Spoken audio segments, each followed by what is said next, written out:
So hello everyone, welcome back to my YouTube channel Hasta Education. So in this video I am going to discuss about one of the interesting topic from coordination compound, and that is nothing but the CFT.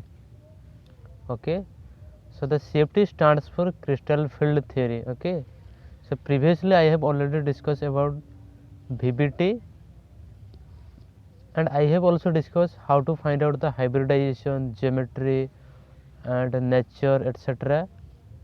by using VBT.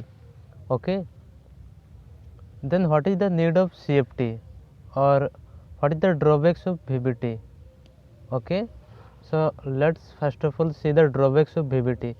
Okay, so here it is the drawbacks of VBT.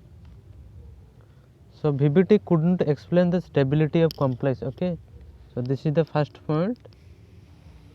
It could not explain the stability of complex. Okay, so point number 2, it could not explain the color of the complex. Okay, it could not classify the ligands as strong field and weak field. So it also could not give the reason for pairing of d electrons. Okay, so this theory has a lot of assumption. Okay, so these are the main drawbacks of VBT. So let's see the crystal field theory. Okay, so according to the CFT, a central metal ion is considered as a positive point charge. Okay, these are the assumptions of CFT. Okay, in CFT, central metal ion is considered as uh, positive point charge. The ligand can be two type. It can be either anionic ligand or neutral ligand. Okay, the anionic ligands are considered as negative point charge, and the neutral ligands are considered as point dipole. Okay, and the interaction between central metal ion and ligand is considered as electrostatic in nature, or it is purely ionic in nature. Okay,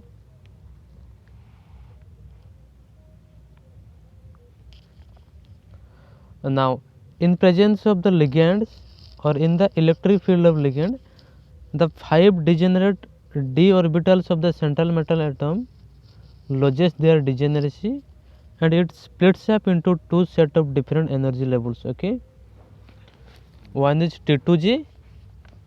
It contains the 3 orbitals. Those orbitals are dxy, dyz and dzx. These are the non-axial orbitals.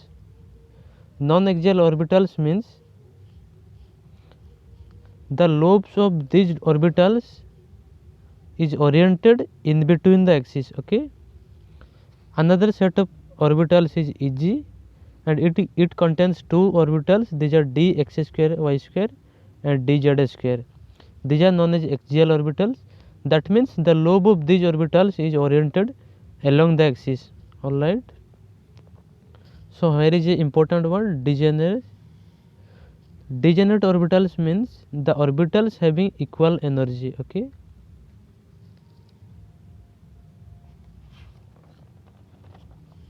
so let's first of all see the 5d orbitals. Okay, so the 5d orbitals are categorized into two types.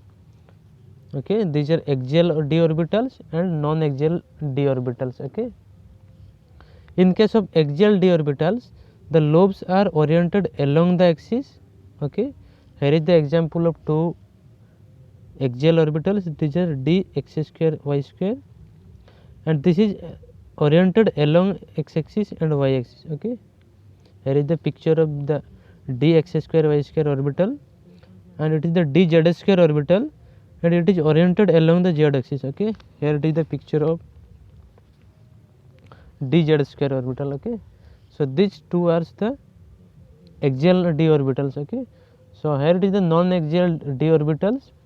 Non-axial d orbitals means the lobes of these orbitals are oriented in between the axis. Okay, so for example dxy orbital, and the lobes of dxy orbitals are oriented in between x axis and y axis. So here it is the diagram.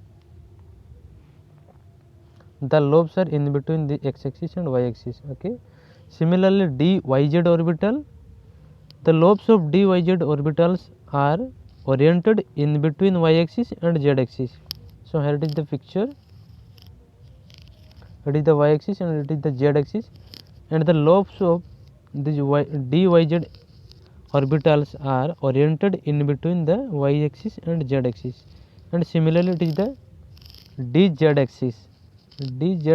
axis. Okay, so it is lie in between z axis and x axis. Okay, here it is the picture.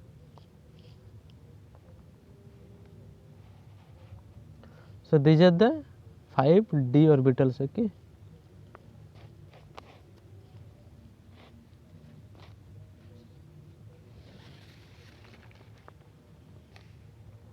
now let's see the summary of splitting of d orbitals. Okay, so it is basically takes place in two type of complex. One is octahedral complex and another one is tetrahedral complex. Okay, in case of octahedral complex, the coordination number is 6, and in this case the incoming ligands approach the central metal ion along the axis. Okay, so the axial orbitals, that means d x square y square and d z square, experience maximum repulsion. Okay, in case of the octahedral complex, the ligands approach the central metal ion along the axis. Okay, so those orbitals whose loops are oriented along the axis, okay, that means dx square y square and dz square orbital experience maximum repulsion, so their energy increases. Okay, so in case of tetrahedral complex, the coordination number is 4 and the ligands approach central metal ion in between the axis. Okay, this is the very important point. In case of tetrahedral complex, the ligands approach the central metal ion in between the axis. Okay, the incoming ligands approach the central metal ion in between the axis. Okay, so the those orbitals whose loops are oriented in between the axis, okay, they experience maximum repulsion. Okay, so their energy increases. Okay,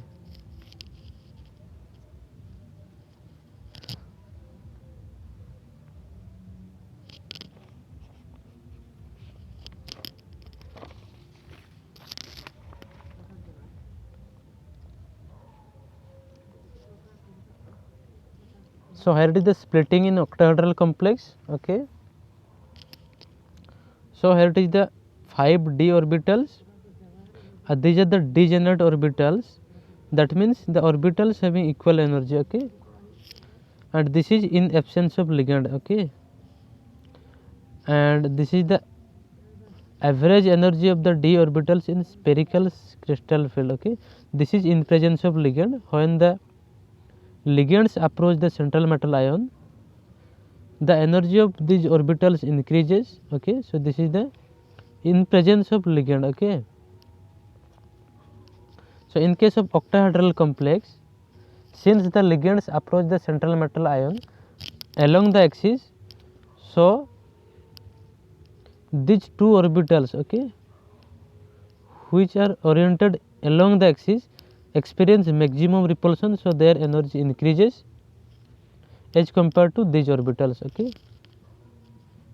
so these two set of orbitals are known as EG set of orbitals, and these three set of orbitals are known as T2G set of orbitals. Okay, and this line is the barycenter and it is the main energy level. Okay, and this is the energy gap between EG set of orbitals and T2G set of orbital, and this is known as the CFSC for octahedral complex. Okay, CFSC means crystal field splitting energy for octahedral complex. Okay, this O stand for the octahedral complex. Okay, so these orbitals have energy plus 3 by 5 delta O, and these orbitals have energy minus 2 by 5 delta O. Okay, the plus sign indicates that these orbitals have higher energy, and this minus sign indicates that these orbitals have lower energy. Okay,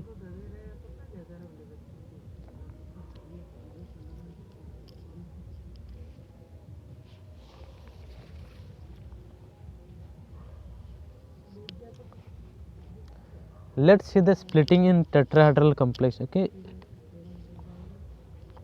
here these are the 5d orbitals, these are degenerate in absence of any ligand. Okay, but in presence of ligand their average energy increases, and this is the average energy of d orbitals in spherical crystal field. Okay, so now in case of tetrahedral complex, the incoming ligands approach the central metal ion in between the axes. Okay, so these orbitals, okay, whose lobes are in between the axes, these orbitals experience maximum repulsion. Okay, so their energy increases as compared to these two orbitals. Okay, in case of octahedral complex, these three set of orbitals are known as T2 set of orbitals, and this is known as E set of orbitals. Here G word is not used. Okay, so again it is the barycenter or it is the mean energy level, and these orbitals have energy plus 2 by 5 delta T, and this T stands for the tetrahedral. Okay, this is the energy gap between T2 set and E set. Okay, this is known as the crystal field splitting energy for tetrahedral complex. Okay,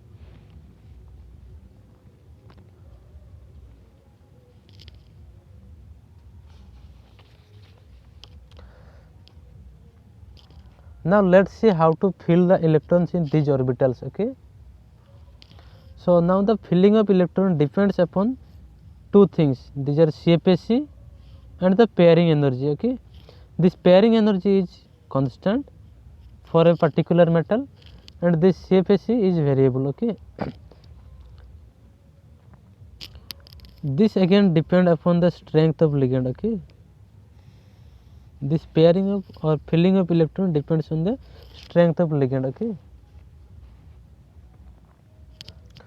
now in presence of SFL, SFL means strong field ligand, delta O is greater than pairing energy. Okay, delta O is greater than P. Okay, so in this case more splitting takes place. More splitting means the energy gap between T2G and EG orbitals is very high, so electron cannot jump. Okay, so electrons are forced to pair up first and then they jumps. Okay, so in case of strong field ligand there is more splitting. Okay, that means the delta O is greater than P. Here is the more splitting. So more splitting means the energy gap between T2G and EG set of orbitals is very high, so electron cannot jump. Okay, so electrons are forced to pair up first and then they jump. Okay, but in presence of weak field ligand delta O is less than pairing energy, so here the less splitting takes place, so energy gap is low.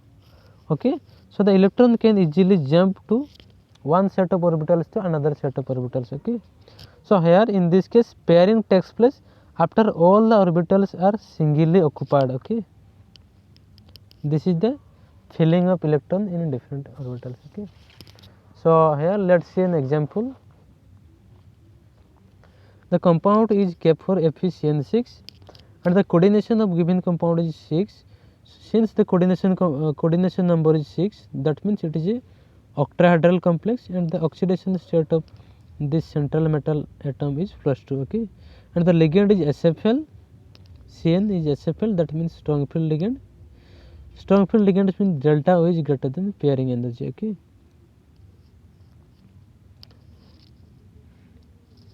so it is the configuration of this ion. Okay, now in presence of strong field ligand